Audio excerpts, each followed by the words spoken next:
Welcome to the Butt Fixer Podcast, brought to you by Shane Gentry and John Van Olden. Sit back, listen up, and listen good. You're going to hear it all right because we've already done it all wrong.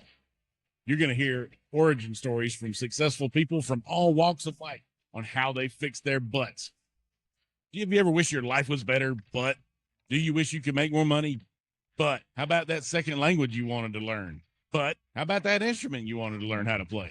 But we're going to help you meet your goals and fix your butts. Welcome to the Butt Fixer Podcast. Click, like, subscribe, any and all places where you stream podcasts. So, yeah. All right. I think we are recording. All right, we so are Steve, live. Steve Jenks is from Alameda, California. He's out on the West Coast. Happened to have the good fortune of going to high school with me a couple of years ago. So he owns his own. He's owned his own business for most Wait a minute. of Did his. you say going to high school a couple months ago?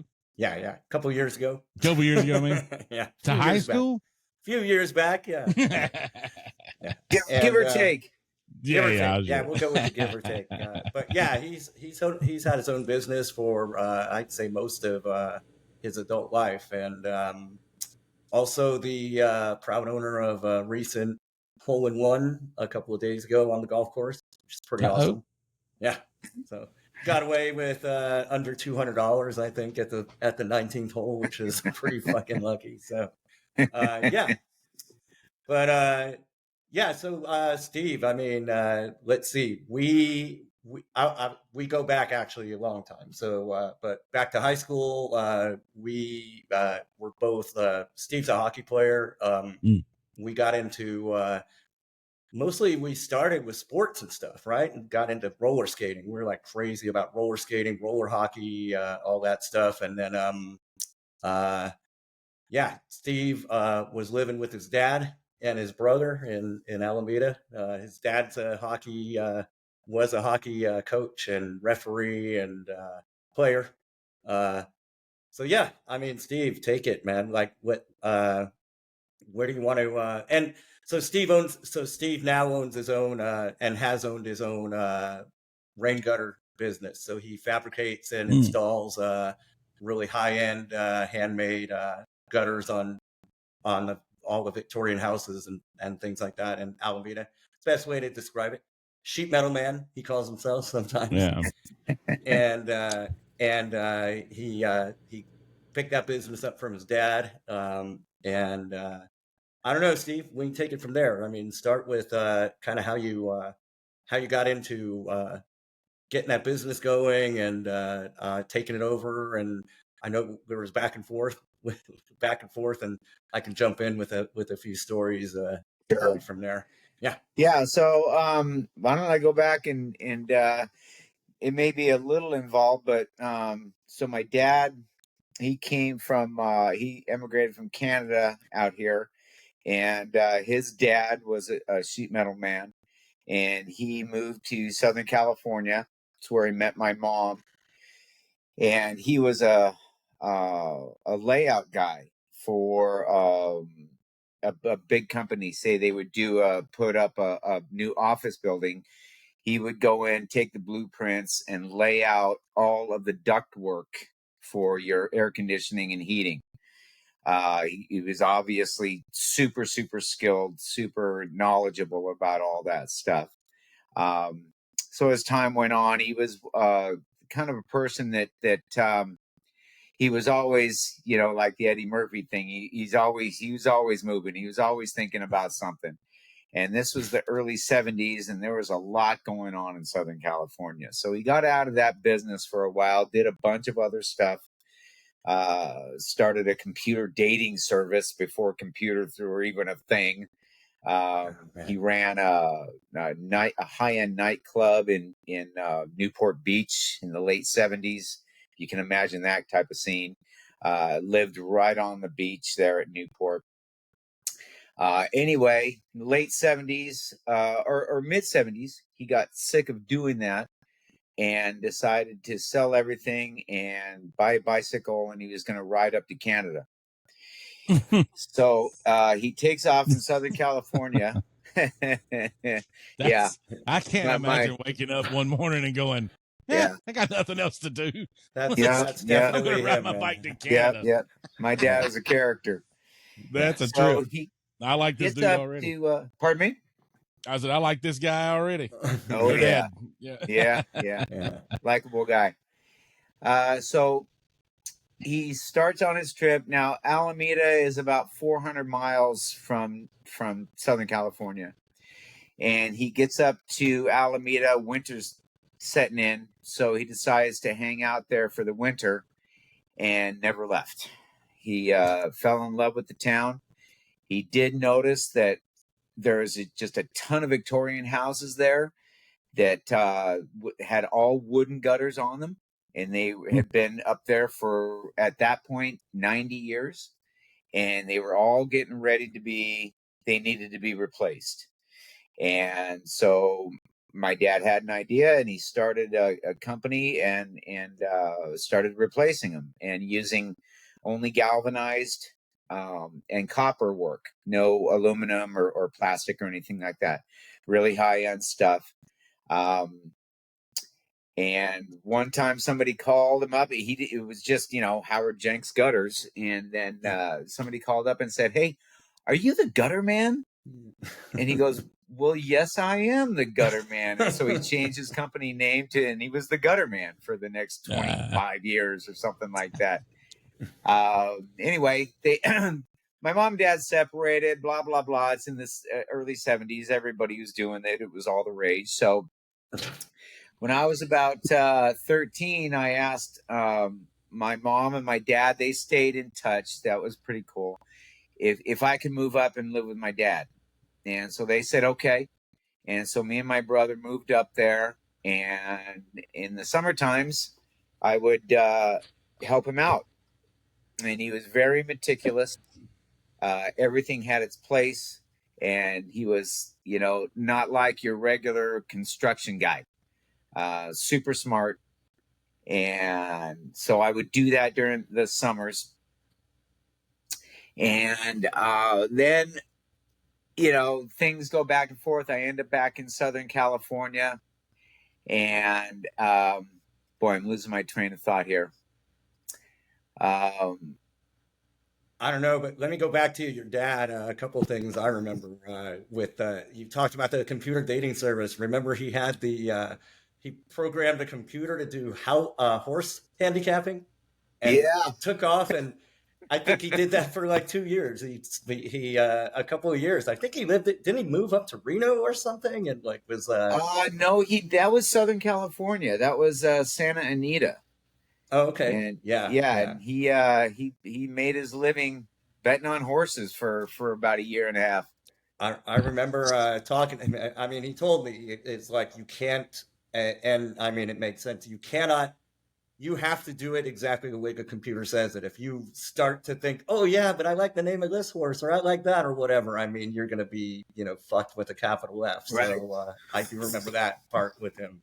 But yeah, I remember that he was doing that. I mean, he always had that interest anyway. I remember. Right. Looking at. Oh yeah, he took me to the racetrack, taught me how to handicap. I can read a racing form. Yeah. But go back. That's when I met John, obviously. So going to high school, and I met this character, and we started hanging out. I think Greg Price was the mutual friend that we met through. Yeah, I think you knew Greg from skating or from skating sports of some sort. Right. Football. Right. You played? Didn't he play on the football team with you too? I think. Did Greg play football when I did? Yeah, I think so. Yeah. Oh, maybe. Yeah. And so we started hanging out. John and I did, and it was funny, man. My dad was he went about 6'1", about 220 pounds, and he was loud. He was a force of nature. And John was the only one with enough balls to hang out at my house. Seriously, my friends are I invite him. I had a nice house, nice backyard, 2-story house. And my friends were like, dude, your dad's a monster, man. Nah. Why, yo, he's okay. I'd have Come bought. on, So you far, guys. the story goes, I'd have bought tickets to hang out with that dude. Yeah. Yeah, He sounds. he was a He sounds character. fun. There's this one story that we like to tell, that John came over one night and spent the night. So it was Saturday morning. My dad wakes us up at 8 a.m. and he says, get up, have some breakfast, and either find something to do or I'm going to give you something to do. Uh-oh. So, Like work. Yeah. so we were out there at 8:30 in the morning on a Saturday morning when all of our friends were still sleeping. We got our roller skates slung over our shoulders, and we're like, well, what do we I do remember now?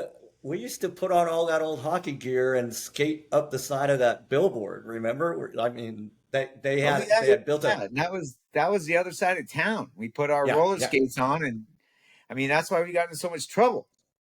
You know, if he would have let us sleep, maybe we wouldn't have gotten in so much trouble.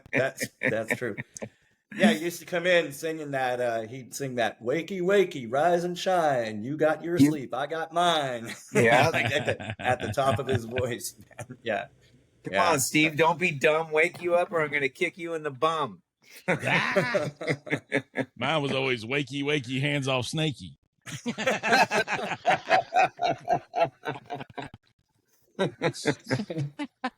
You ask any of my kids that, and if they didn't get out of bed, we got to play the wake up game. None of them wanted to play that game twice. Yeah. That's funny, man. Yeah. So, real quick before you get too far away, I'm curious because we mentioned hockey several times already.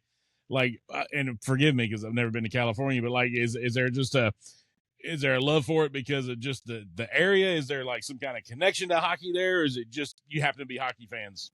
Well, not then. When I was growing up, there wasn't. There is now. When Wayne Gretzky moved to LA, that hockey exploded. Oh, okay. In California. Sense. But before that, I mean, I would tell people I played hockey, and they asked if it was field or ice. I mean, that's how little people knew about it. My dad came from Canada. He played in the junior parts of the Maple Leafs organization. So he was really good and really, really involved in hockey. He was coaching youth hockey. When I started skating when I was 18 months old. You know, he was out there coaching, and he conveniently left the door open to the ice, and I would run out to see Daddy, and he would tell my mom, well, he's out here, let's put some skates on him. So I've been skating for a long time. So yeah, that's cool. But for a long time, I toiled in obscurity. But you know, we'll circle back to that because it really did play a big part later on in me helping get the business going. So let's see, where can I go? So when I moved back down to Southern California, things weren't working out with my dad. I moved back down to Southern California, went to school down there in Orange County. And I was a terrible, terrible student. I'm smart enough. I was just a real bad student. And I mean, it was, you know, I got transferred around to different schools because I just wasn't going to school.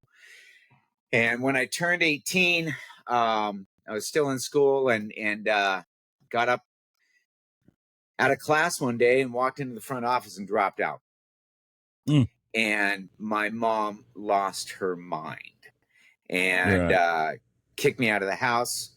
And so I ended up living with on a friend's couch for a little while. And so, yeah, so the deal was plan A was for me to go to college to play hockey. But what happened was I stopped growing and no colleges called. And there was no plan B.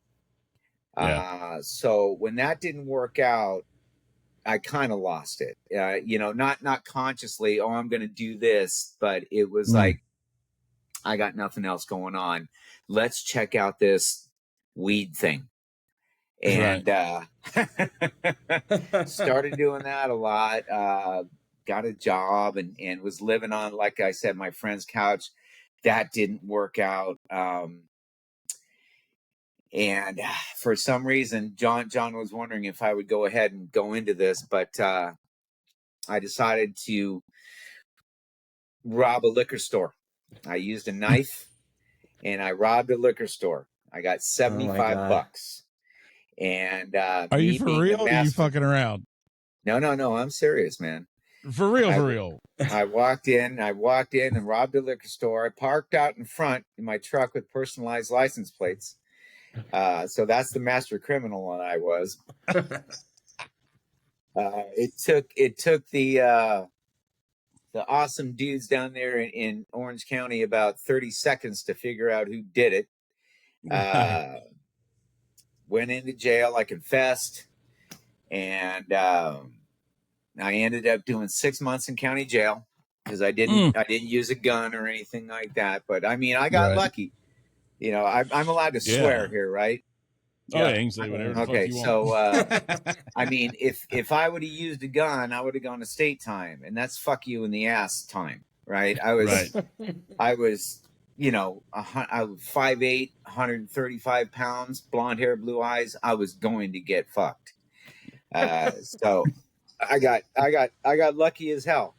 You know, and it served as a wake up call. When I got out, I called my old man and asked if I could come on up there. He said, sure. So I went up there, started working for him, and started doing it pretty seriously. And so what happened was a couple years later, I've been working for him a lot. Things have been going really, really well. I get a call from my mom. Hey, the IRS sent me a letter. This was way before the internet. You've got some money coming to you, but they need to see you. Why don't you come on down and I'll take you in, right? Again, super, super gullible. The IRS doesn't call you if they owe you money. And so I go down there. She takes me to the courthouse, and the guy claps cuffs on me. He says, you're under arrest for armed robbery. I said, armed robbery? I said, dude, I did my time for that. He goes, I got a warrant here for you. That's all I know. Whoa, man. So what happened was when I got out of jail, I was on probation, and I was diligent. I went to probation every single month, got a job. I was gainfully employed, all that stuff. And the lady said, you know what? You're doing so good. If I need to get a hold of you, I know where you are. And I said, great. I left her all the numbers. And I told her I was moving up to Northern California. She said, fine, I'll let you know if I need you. Well, what happened was she got into whatever. She quit, took all of her paperwork with her. So me and a bunch of other people she was the probation officer for, all of a sudden weren't being recorded as checking in. So I violated my probation. And I had a 5-year suspended sentence. So wow. I go to the I talk to a public defender, and he says, listen, I know this judge, just say, yeah, I know I was supposed to check in. I'm sorry. It won't happen again. So I said, okay, you know, lawyer says to do, I'm going to do that. So I did that. And the judge said, so you knew that you were supposed to check in. You did. And I said, yes, you know, I'm sorry. He goes, okay, probation revoked. Right. 5 years.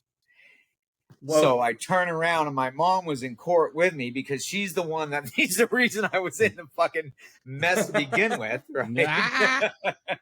Oh my God. And so she gets a hold of a lawyer and everything. And we get it all worked out, but I have to stay down in Southern California now and do more probation time. Right. So, okay. So, I tell my dad what's going on. He said, fine, get back up here when you can. So I stay down there for a while, and I do have to stay down there for a while, and I couldn't get a really good job down there. There was the portrait package thing where I had to I got hired to sell portrait packages to. Now my mom was living in San Diego at the time, near the Naval Training Base in San Diego. Huge base.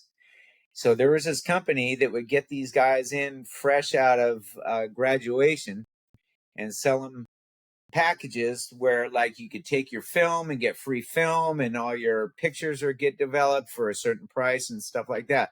What you had to do is get into a car, drive down the main drag, find a guy. They all you can't miss a Navy guy right out of boot camp. Am I right, John? Yeah, for sure. And get him into your car, take him back to the office, and sell him $600 worth of pictures. Oh my God.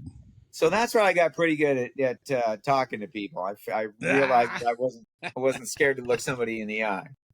What year was that? What year was that second court mess up? Because I remember. So the second time, it was after I was 21. So it was after I was living in Santa Rosa. Yeah. I remember because I'd come home from the Army, and I mean, there's no cell phones. I could hardly ever track Steve down. So I would just, he didn't know if I was coming home.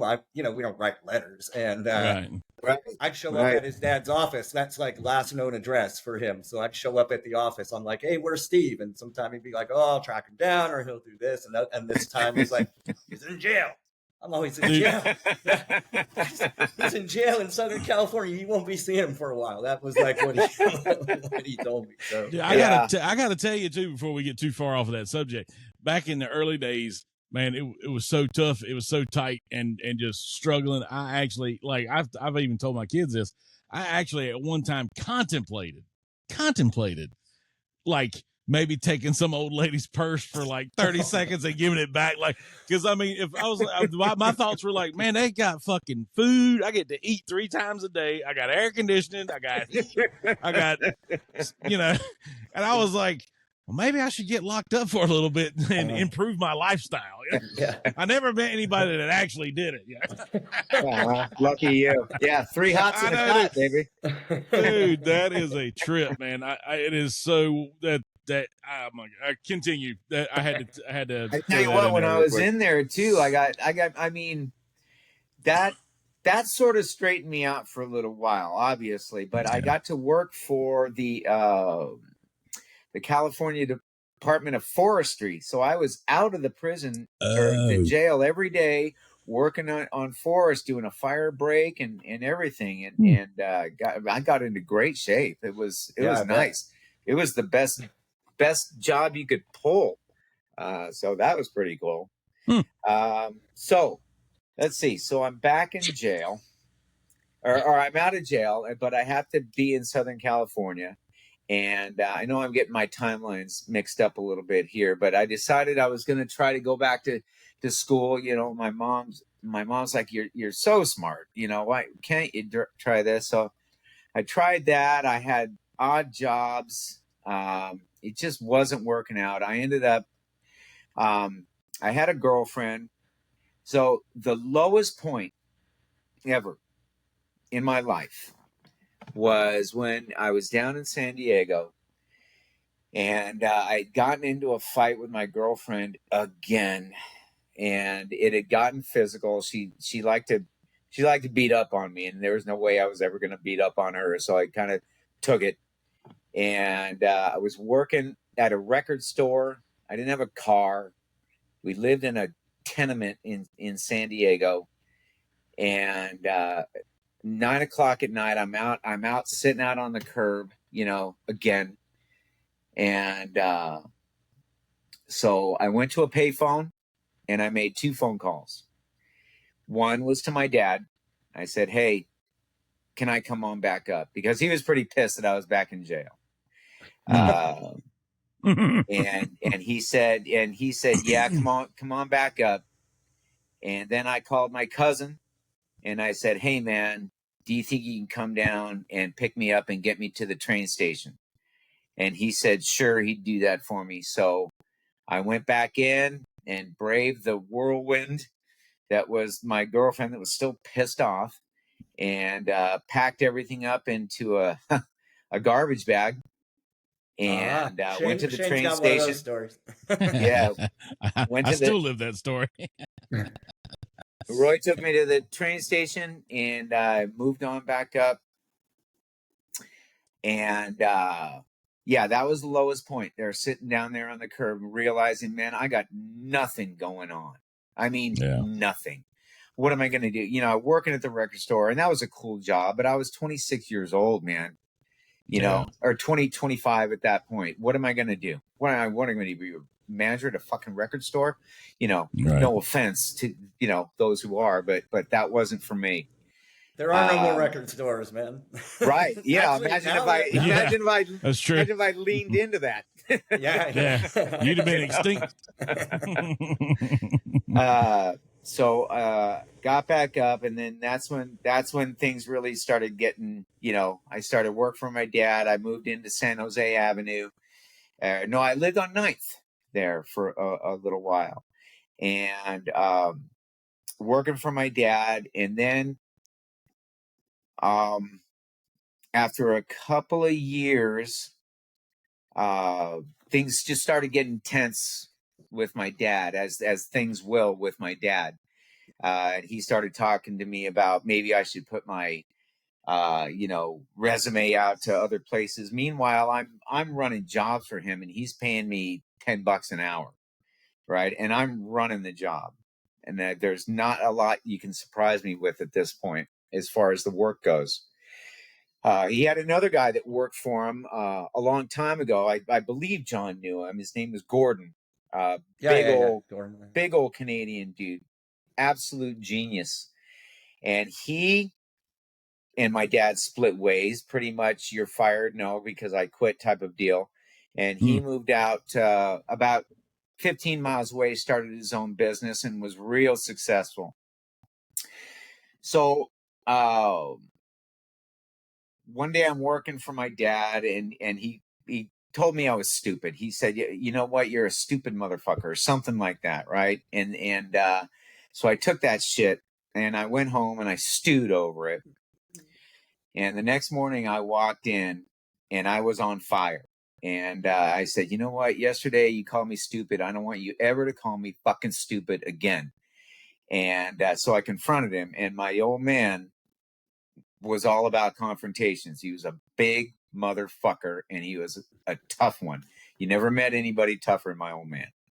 So he comes up out of his chair, and we end up screaming at each other in that driveway there on Encinal Avenue that just echoes like crazy.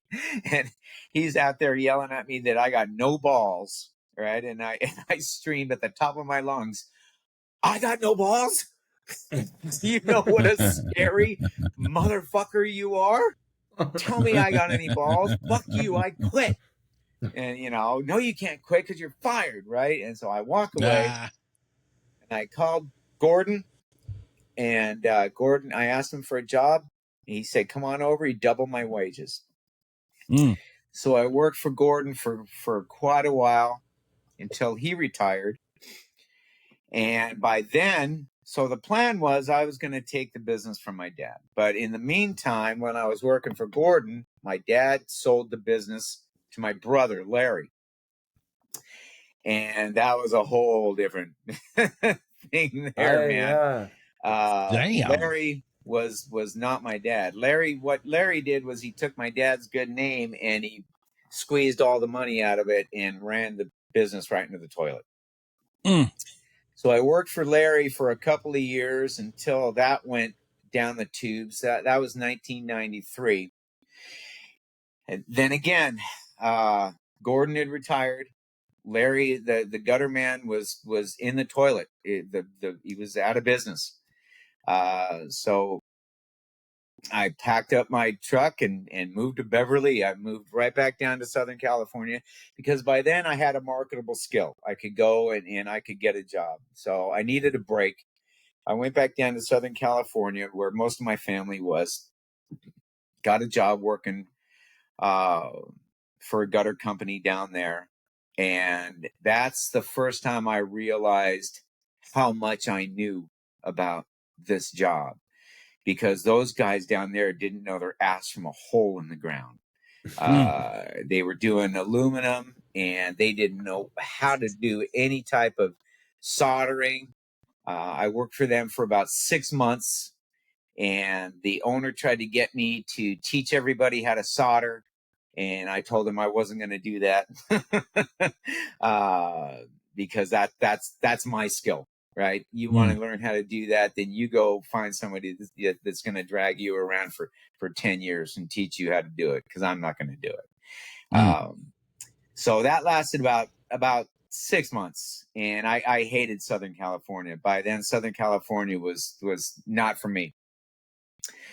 So again, I moved back up to Northern California, stayed on my brother's couch, and got a job working for a roofing company. I was their gutter guy. And in the meantime, I talked to my dad about starting my own business. I was living on San Jose Avenue. And so I went ahead and did that. Didn't tell him, obviously, but I, in the old days with your answering machine, I put on Jenks gutters and downspouts. And so I was working for this roofing company and playing. That's when roller hockey started. I didn't even know about it, but I had some roller blades and I was pretty good at hockey. And I was out on a schoolyard one time playing pickup hockey, and some guy comes up and says, "Hey, man, I got this warehouse with a pretty good pickup game on Sundays. Why don't you come on out?" And I said, "Okay." And so I did. And he gave me a call. He said, "Hey, your tryout went great. We're starting up a team that's going to be playing in San Francisco. Would you like to go ahead and play over there?" And I said, "Yeah, that sounds fun." So I started playing roller hockey. And I was a pretty good hockey player. So when I got over there, I was one of the better players. So I got known pretty quick. And then I got asked if I would referee. That might have been a little bit later. Anyway, so what happened was I worked for that gutter company for about a year, and people had started calling. So there obviously no internet or anything like that. So I'm having to take out ads in local white pages and yellow pages. And back then, there was there's all these little towns around here that each had their own little yellow pages. So you had to advertise in each little one. So the phone was ringing a little bit, not a lot. I would get maybe a job a month or something like that. Then one night I went out and got hammered and didn't make it to work. So work called and I was passed out, and the answering machine said, "Oh, God. Thank you for calling Jenks Gutters and Downspouts." So the message was, "Gee, I hope you're not out working for yourself. We need you in here." So I'm like, holy crap. So yeah, I went in, and a week later I had my final check. So that was the last company that I worked for, was Elliott and Elliott Roofing. And again, that was, I was the man there. I mean, they had me, none of the other people knew what they were doing. It was just slap and go. Like with my dad, if he misses something by a quarter inch, that's garbage to him. You're taking it down and redoing it, right? I mean, these guys can miss by 2 inches because they're using prefabricated corners that just slide in and out. You miss, so what? Just, smash it together, glue it and go. So they asked if I would referee there at the hockey rink. So that's what I did to get the gutter job, or the gutter company going. Was I refereed 5 nights a week, 5 games a night for $15 a game. So about $75 a night. And man, there is nothing like being on your feet on skates for 5 hours, man. Woo! Your feet, I've been skating my whole life, and man, my feet killed. But that was one of those things where hockey saved my ass. because I could do that at night. And if I had a job, I could go ahead and do the job during the day. The games didn't start until 6:30 or 6 o'clock, and they ended about midnight.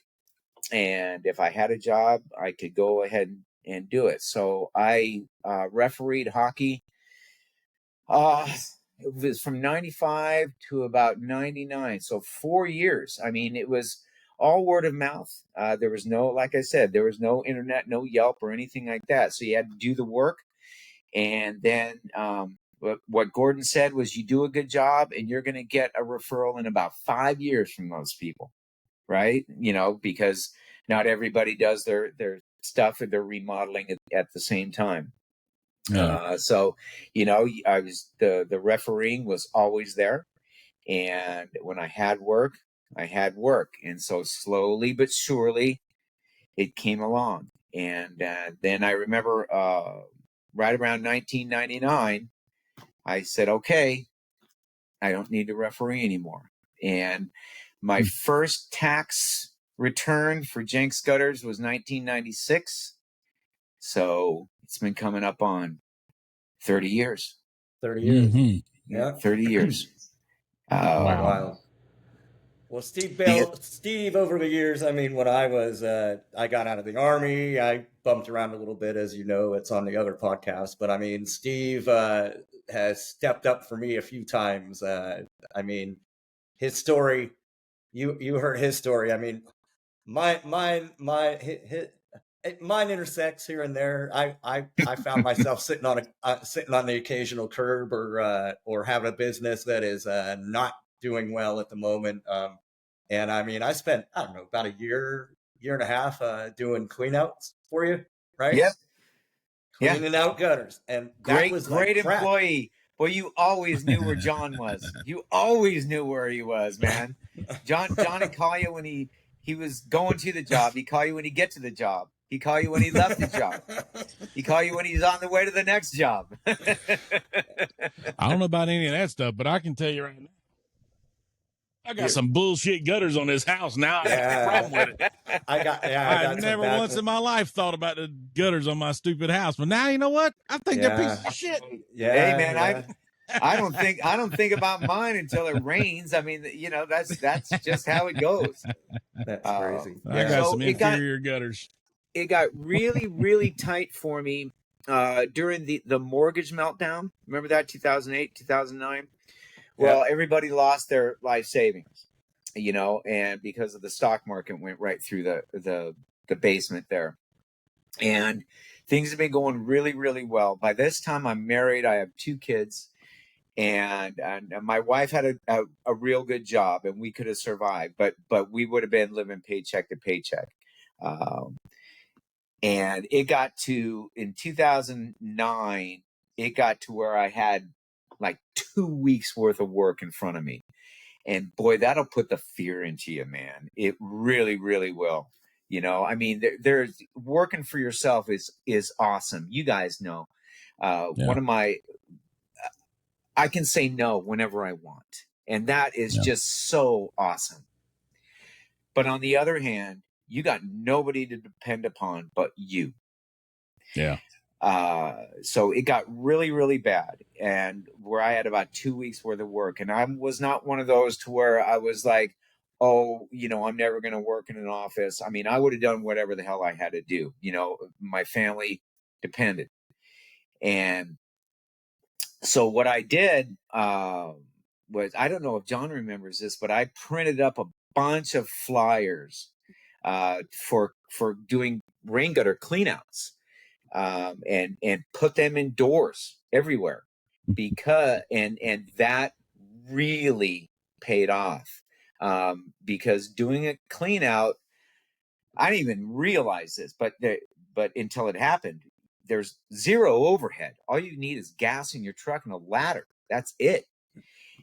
It's dirty, but it's a money maker. If you hustle, you can do very well doing cleanouts, and it leads to other work, because you're like, hey, this is bad. No pressure. Here's my card if you want to do this. So that led to a lot more work, and that really got me through. It was one of the best ideas I ever had, was putting those flyers out. And then after that, it started picking back up. And then John dragged me into the 21st century by making me get a Yelp page. He's like, don't you have a Yelp page? I'm like, oh, I don't even know. And so he helped me set it up and then put my first review on there.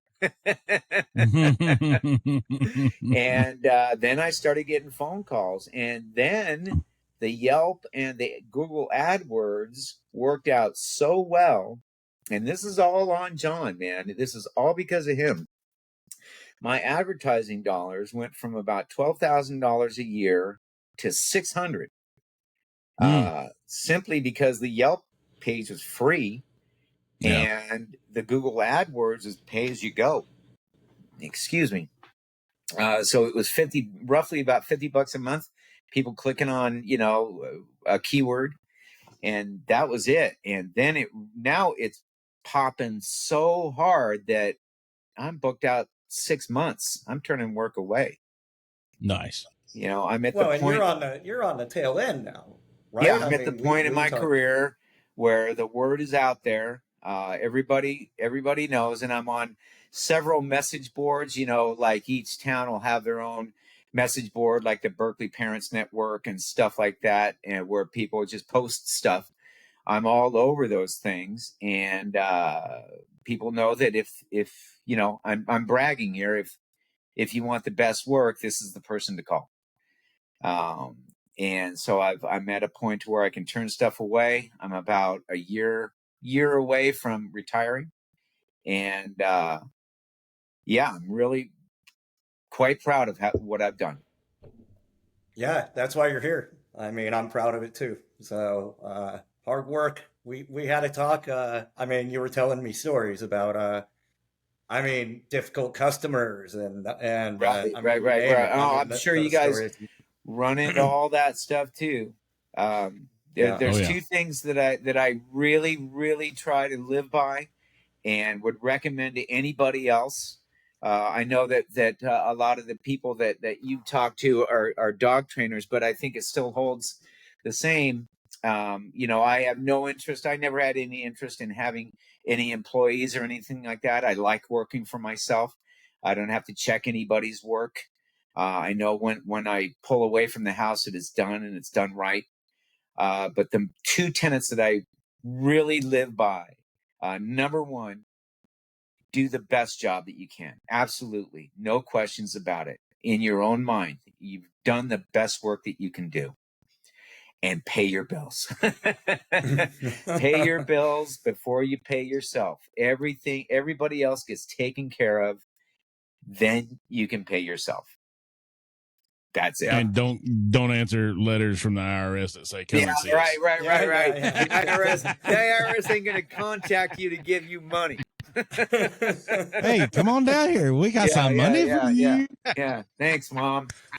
That's so funny. I didn't know. I thought it was one of those I can't believe that's how they got you. You should have seen the look on her face when I walked out of the courtroom in handcuffs. Oh my God. That's too much right there, buddy. That is hilarious. So go back to hockey. That's how you met your wife. That's how you met Karen. Yeah. So roller hockey was really, really popping in Northern California. I played pretty high-end junior hockey. I got up in doing state and national tournaments, and so I was a real good hockey player. I played against some guys and with some guys that made it to the show. And so when I went to San Francisco to play hockey, it was awesome. They had a bunch of Division I hockey players that had moved over to rollerblading, and so I fit right in there. And I started playing some pretty high-end hockey there. And they had on Sunday nights was co-ed night. And let me tell you, so like I said, I toiled in obscurity for a very long time, right? you know, I was a real good athlete, but no chicks knew about it because they didn't have high school hockey, right? So I get to they called it the Bladium, Bladium, and there are a ton of girls there that dig hockey. I'm like, Wow. oh my God, this is awesome. All of a sudden, That's pretty wild. I'm a stud. Right? So yeah, Sunday nights was co-ed night. They had girls leagues and everything, but and it was pretty high end. I mean, these girls were really good hockey players too. Like my wife won a national championship, and real good hockey players. I mean, you know, you pass them the puck and you're going to get it back because they're good. Right. So Sunday nights, so that's where I met Karen on Sunday nights. Took one look at her, and it's like I need to see what's going on over here. And I run into her, and I mean, she was super pretty, and she knew more about the 49ers than I did. I mean, that's a keeper right there, man. That's wild. And hockey. So hockey, it was awesome as a kid. Like I said, I played with some guys. The guy on my line made it to the NHL, and then I burnt out on it. And then it saved me, man. I mean, refereeing, you know, I knew all about refereeing because my dad was the head referee for California. I had been refereeing hockey since I was 14. So I knew the rules inside and out.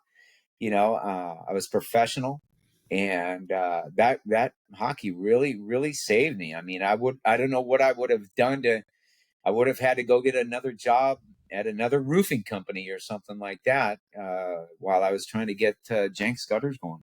But that really saved me. Yeah. So Steve's friend group is probably, as you can imagine, primarily hockey players. So, and definitely when I was hanging around and still living in Alameda, and then there's me, who, you know, I could barely skate. I think I attempted it once. I bought some equipment, and I was like, "Yeah, this isn't gonna fly for me." And I mean, it would have taken John a little athletic. While to get his feet. He could have got his feet under him. He didn't stick with it long enough. Yeah. But they are. He has a good group of friends that I'm like such the odd man out when I'm hanging out with them. John's the odd man out. It takes him about 30 seconds. Everybody's like, "Hey man, how's your buddy John?" The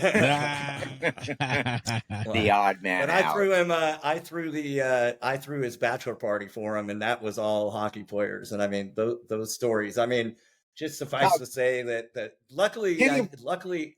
I live so far away that nobody wanted to travel to my house for the bachelor party. So one of his friends said, "Oh man, we can have it at my house," and they destroyed that place. Steve and I, like, we were crashed in a spare room, and about 5 a.m. I said, "We got to get out of here. I don't want to be around when the guy's name was Mark." I said, "I want to be around when Mark wakes up, man." Yeah, so. But yeah, Ken Dow was there, dude. Ken Dow, Mike Dow, remember Mike and Fofo? Yeah, Mike, not Kenny. Yeah, it was Mike. Yeah, no, Mike, it was Kenny. Man. It was Kenny. No, Mike. It was Kenny was probably there too, but Mike was definitely there with Adolfo. Yeah, and Fofo. Like, so they weren't all hockey players. Yeah. But the hockey players are the ones that destroyed the house, though. Yeah, what a night that was. Yeah, I went into the bathroom to throw up, and one of my buddies is sitting in the bathtub, and he's all depressed, and he's soaked from head to toe from the shower because for some reason he was going to turn the bath water on to get a drink of water or something.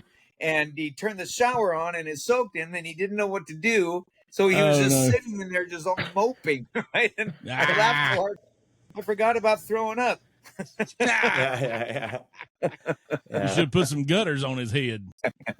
Well, or the guy, the guy that owned the house, like passed out in his bedroom, and people got concerned with him. So these big guys are like, "Oh yeah, I'll just like break the door down." Oh yeah. And so they went to break the door down, but the door never, the entire door jamb and everything just completely flew off it left big gaping hole. And that was, I think a pitcher of beer got spilled on a stereo or something. That was the floor was sticky, dude. It was, Mark's like, you bailed and didn't help clean. I'm like, dude, my friend poured me into the car. I was still drunk, man. I was nervous to see him at the wedding, and then he was like, "Hey, that was a good party." Oh, I was like, "Yeah, okay." we completely destroyed your house. I went home to my clean house, and everything was So it was a good one of the time. funniest stories I remember of John was when he was in the Army, and he tracked me down in Santa Rosa, and we got some weed, and John, and I'm like, dude, can you smoke? He goes, oh yeah, man. All I got to do is drink this thing of vinegar, and I'll be able to pass a pee test. We're over at this guy's house, and we're stoned and drunk, playing 5-card draw, or not even 5-card draw. We were so drunk, we were just playing card where they were all face up, 5 cards face up, and you bet on every round. And John drank that whole goddamn thing of vinegar. Ooh. Hey, it may or may not have worked. Actually, I'm sure they didn't even. Usually, they never even gave me a piss test. Yeah, so I got one fun one about your dad, man. That we always tell that we were in high school, and believe it or not, I mean, my biggest problem in high school is I just didn't go. Neither did Steve. We never went to class. We were gone, and we would calculate. It was a 6-period day. Every time you had an unexcused absence, you got like a detention. They call them class after school. But they gave you a deal, because if you missed all day, you only got 5 detentions. So once you cut 4 classes, you're like, fuck, I might as well cut the last 2 because I'm only going to get 1 more detention for it. Yeah. So we were always, I mean, I lived stoner math. lived, and I know Steve did too, in continuous fear when that phone would ring. There's no caller ID. You're like, oh man, it's the school. They're calling. That's the one. And but anyway, his dad takes so I didn't I wasn't doing drugs. Maybe every now and then might smoke a little weed if you could get your hands on it, and drink every now and then. And but his dad took off on a bike trip and left us. I think we're 16 because did you have a car then? I don't know, but I think wasn't this when I think I was more like 17 because I had been living in Southern California. I came back for a visit, right? Is this the quarter story? Yeah.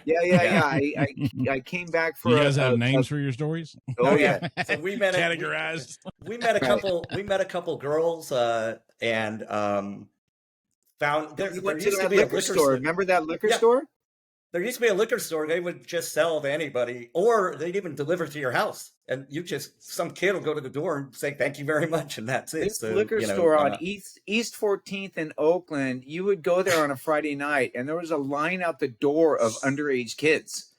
It was crazy, and you just walk in and buy whatever you want, no questions asked. Oh man, so right? Yeah, that was crazy. I mean, a line out the door, dude. All the cop had to do was drive by. Oakland. It's the entrepreneurial spirit. Oakland in the 80s. Yeah. We ended up these girls came over to Steve's house. We were playing quarters. Quarters, right? Mm-hmm. And whatever. I don't think anything horrible happened, but we did pretty much fuck the house up. And Steve's little brother was there. We used to torment him back in those days and everything. And so then the next day, we clean this place until it's sparkling immaculate because his dad's coming home that night. So and I never went home. I practically lived at his house when he was around. So my dad was very meticulous. You had to clean up. Yeah. We got, a sidebar with your dad, man. I mean, there were times when he and I would get into trouble. And Steve would have to do it was always work. He'd have some fucked up job as his punishment. And his dad would turn to me and say, "You're doing it too, because I know your parents aren't going to do shit to you. So you're staying here and you're working too." He says, "I can't force you to do it, but if you don't do it, you never come back here again." So yeah. And but I think we incurred a little work detail for this. So we come home and he's like, "Yeah, how's it going? Hey, look, house looks good, blah, blah, blah." We're probably still hungover and everything. And he goes to get he did something at the sink and he turns on the garbage disposal and there's a huge racket in the garbage disposal. So he turns it off, puts his hand down there and comes up with a mangled fucking quarter. And from that quarter, he was like, "You guys went to Oakland and bought booze and picked up a couple of girls and brought them back to the house and blah, blah, blah." Somehow he knew everything, Well, man. and at this point, we're 17, and I mean, you had to know my dad. If he gets in your face, you're admitting to anything. Yeah. But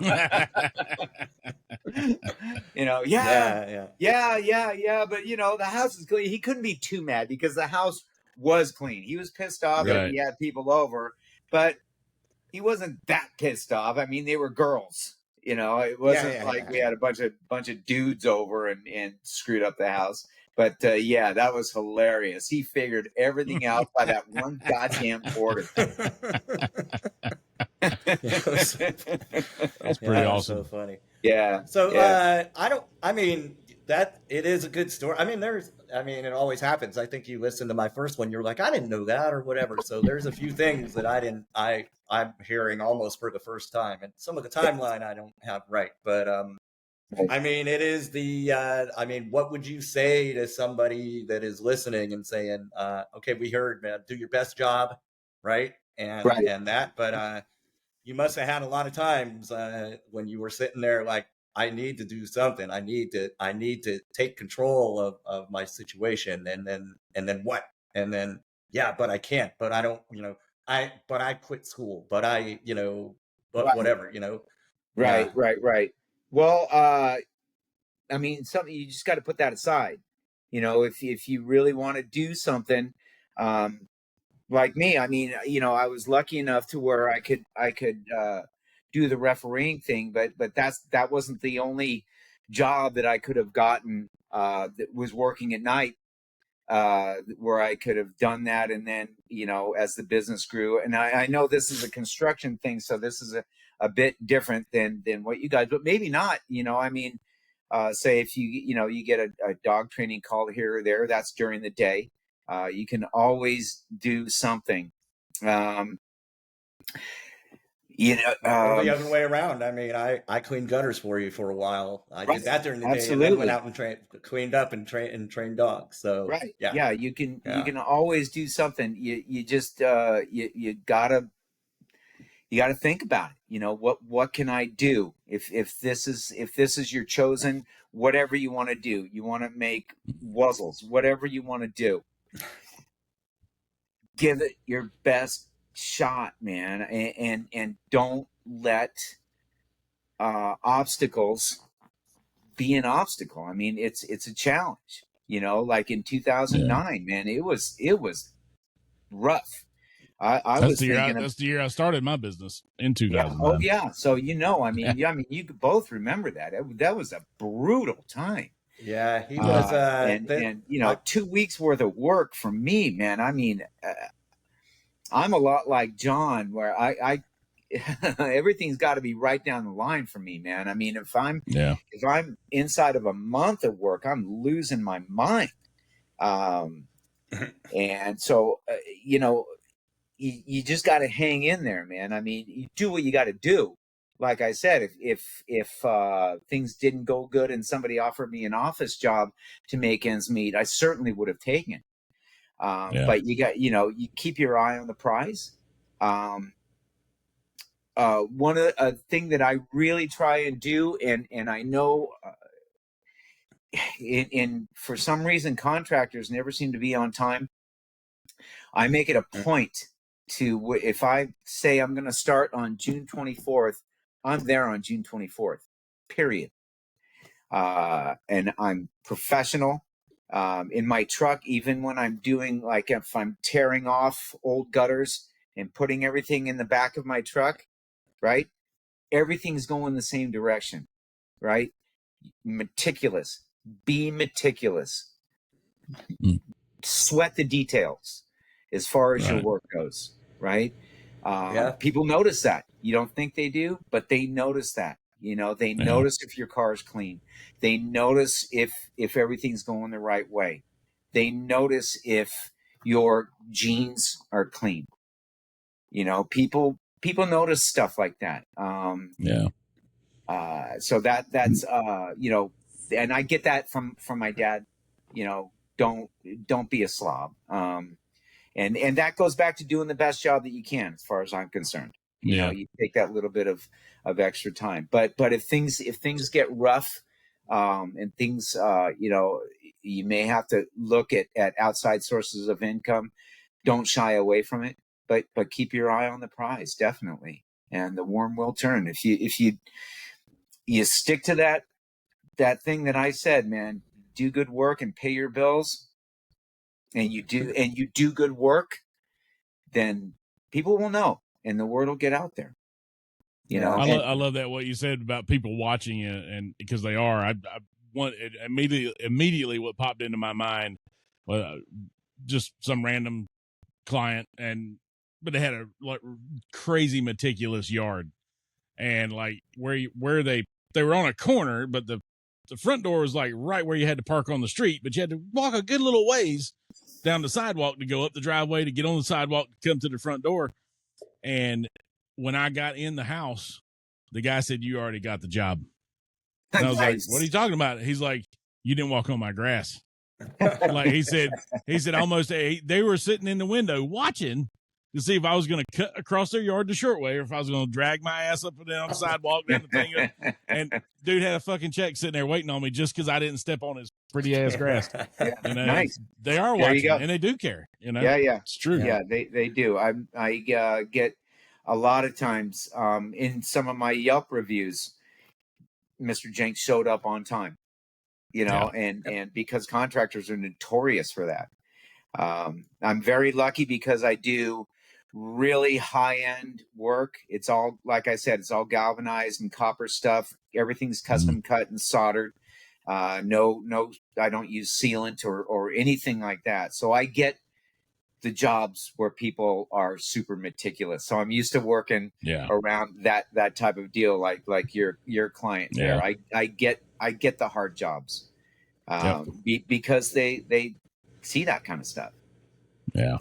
Steve's a good dog trainer too. His dog has Yelp reviews that he would take his dog. He would take his dog to the job, and they would mention a lot of those Yelp reviews mention his dog. We also like his dog. That was Lucy. Lucy was easy. He did a good job. Yeah, Lucy, I think you came over and gave me a half-hour lesson, and Lucy was done. You know, it's like, oh yeah, I'm a genius. Lucy was one of a kind. Just like you're a girl there. That you have. What's the name of your company? My company. Me? Yeah, or Shane. Oh yeah. Shane. Oh, Sally said so. Sally. Professional dog trainer. Yeah. Sally was special too. Sally was your good girl, right? Yeah. How long did it take you to pull the Still trigger? Hanging right here. Yeah. How long did it take you to pull the trigger when you were like, okay, like I could do this? Like, did you just say, "Fuck it, I'm doing it," or did you have some like, man? So I was working for Elliott and Elliott, and one night I was sitting there, and I just started pacing. It was weird. I'm like, can I do this? I can do this, and I decided, okay, I'm gonna do it. My dad had my dad's credit was still good around town, so that really helped. But you don't really need that as a contractor, but the name was out there. People knew the name Jenks. And so he did help me out. Like he knew how to because you had to get a fictitious business name and all that stuff. He knew how to do that. But yeah, it was it was, again, I was working for Elliott and Elliott, and, you know, the guys that were paying me didn't know what the hell they were talking about. Right. I mean, I got directed to do stuff that I knew was incorrect, you know, as far as installation and stuff like that. No, you do it like this. And I'm thinking, that's not right. So that's one night I just started pacing. I'm like, yeah, I'm going to go ahead and do this, you know? Yeah. And that's when I made my, my infamous tape recording and, All right. and started refereeing at night. That's awesome. Yeah. That's pretty cool. But it was funny, man. You know, before the internet, you're just waiting for the phone to ring, you know, waiting, you know, call my phone every once in a while to make sure it's still working. Make sure it's working. Yeah. I still do that sometimes. Guilty. Yeah, for sure. So hey, man, thank you for, go ahead. How about you, John? When was it when you decided, all right, I'm going to go out on my own. I'm going to do this. Well, I had worked so the guy that trained Greg Price's dog, Greg Price told him that, my buddy was a dog trainer in the Army, and I met up with that guy was like, have him call me, and I met up with him in San Ramon, and he immediately was like, this guy had a great facility. He looked like he was making all kinds of money. I didn't even know you could make money doing this. And it took me 1 week and one bounce paycheck because he bounced my first paycheck to me. Ooh. And that guy, Mike, remember, that I worked with, said, we could do it on our own. Mike, he was holding out on Mike with more training that Mike felt he needed to be a better dog trainer, and I already knew what to do. So Mike was like, you teach me all this other shit that I need to know, and let's just go out and start our own business. And I did it out of necessity because I couldn't find, already had a kid, and I could not find a job. I had no skills, unless I was going to be a cop, which I didn't want to be a cop. I had no skills in the outside world other than being a dog trainer. And I thought, well, I'm going to give it a try. And everybody, my dad, everybody thought I was fucking crazy. You probably thought I was crazy, but here I am. It worked. But I've had 100,000 other ideas besides that haven't worked out. So Michelle, your daughter, Steve's daughter, posts on one of my Facebook pages. She's my content person on my on one of those ideas that I just can't give up on. TheDiveBarTourist.com. Maybe something will happen with that. You never know. So yeah. Well, dude, thank you. I appreciate the taking the time to be on with us. I think it's good. I think it's a good people need to I think people need to just do it. That seems to there so far, if you listen to all the other ones, there's a common theme. I sucked at school. I don't like listening to anybody tell me what to do. Preach, brother, preach. Right. And I'm willing to take a chance. I'm just willing to say, fuck it, I'm going to do it because the alternative is either going to school or having other people tell you what to do. And that sucks. Neither one of those are in my wheelhouse. Yeah. There's nothing like working for yourself, man. I mean, there really, really isn't. It's been great. I've been very, very fortunate. I mean, I work my ass off, favor fortunes, those who work hard.